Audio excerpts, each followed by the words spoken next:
In today's world, winning a war isn't always about who has the fastest jets or the biggest bombs. Sometimes it's about strategy, economics, and finding your enemy's weak spot. We're going to break down how Iran is basically rewriting the rulebook on modern conflict, turning what looks like a disadvantage into a huge strategic strength. Alright, so here's the game plan for today. We're starting with Iran's surprise tactics, how they operate. Then we'll peek into their arsenal from the shadows. From there we'll tackle the defender's dilemma, which is a massive economic problem. We'll then zoom out to see the global chessboard. And finally we'll ask that big question, what happens next? Okay, so first up, Iran's core strategy. This is not about a big head-on fight. Not at all. It's way smarter than that. It's all about blinding the enemy, taking out their ability to even see an attack coming before the first real punch is thrown. And this quote from our source material just nails it. It perfectly captures the problem for the defenders. Their multi-billion-dollar defense systems, the very medicine designed to stop the threat, have become the #1 target. The cure itself has become the vulnerability. So any modern air defense system works like a chain. First, you've got to detect the threat. And that's done with these incredibly powerful and incredibly expensive radar systems. Once you see it, you have to track it, then issue a warning, and only then can you launch a missile to intercept it. Every single link in that chain has to work perfectly.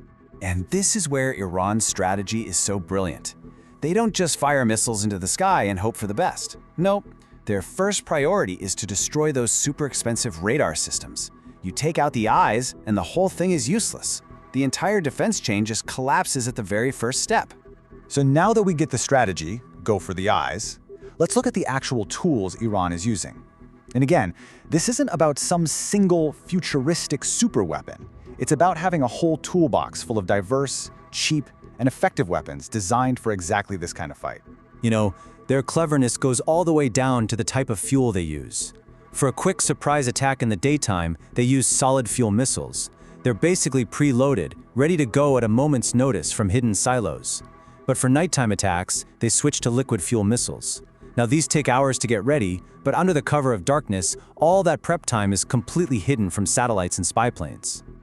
And just look at the variety in their toolkit. We're talking ballistic missiles with warheads that can actually maneuver to dodge interceptors. We've got the now infamous Shahed drones. They even have what's called a mosquito brigade, a swarm of over 15,000 small, fast boats that are designed to just overwhelm enemy ships. And this all leads to the real heart of the issue. This strategy creates an absolute economic nightmare for the countries trying to defend against it. Suddenly, the fight isn't just about who has the better technology, it's about who's going to go broke first. And as we're about to see, the math is just brutal. Okay, just look at these numbers.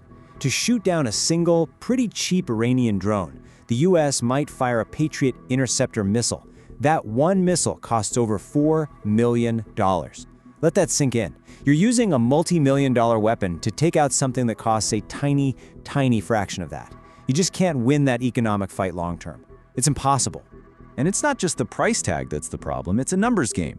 The entire US industrial base can churn out maybe 700 of these advanced Patriot interceptors in a whole year. That's it. That's a limited, very expensive, and very small supply when you think about the scale of the threat. Now, contrast that with this number. The source material we're looking at claims Iran can crank out up to 500 drones and missiles every single day. Whether that number is perfectly accurate or not, it shows you the core problem. The defenders are burning through their expensive, limited supply way faster than they could ever hope to replace it. Alright, so you have to remember, none of this is happening in a bubble. This isn't just a two-player game. It's all part of a much bigger, much more complicated global chessboard, where you've got major powers making moves and looking out for their own interests. Now, according to the analysis from our source, several big players have a stake in this. It alleges that Russia is sharing drone data and other tech with Iran. It suggests Israel might be using the chaos to advance its Greater Israel plan, and it points to the US supposedly arming proxy forces to stir up trouble inside Iran. All while some classic allies like Spain and Britain have apparently been a bit hesitant to jump in, showing some cracks in the old alliances. Okay, so with all that in mind, where is this all heading? Let's take a look at how Iran has set itself up to survive a major conflict and what kind of really unconventional threats might be just over the horizon based on what our sources are saying. Iran has something called decentralized mosaic defense. You can think of it as their ultimate insurance policy. They've basically sliced up the country into 31 independent military zones. Each one has its own command, its own weapons, everything.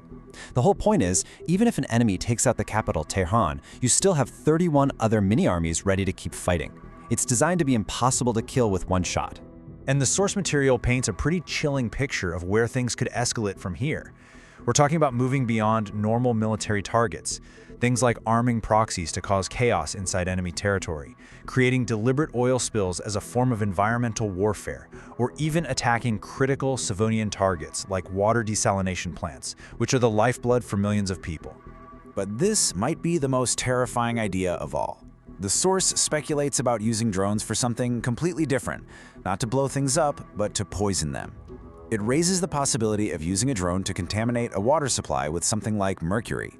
That could trigger a massive public health disaster, like Minamata disease, which is a horrible neurological illness caused by mercury poisoning. So all of this leaves us with one huge final question. This whole situation signals a really big shift in war. A shift to where winning isn't just about having the fanciest weapon anymore, but about who has the most sustainable and resilient strategy.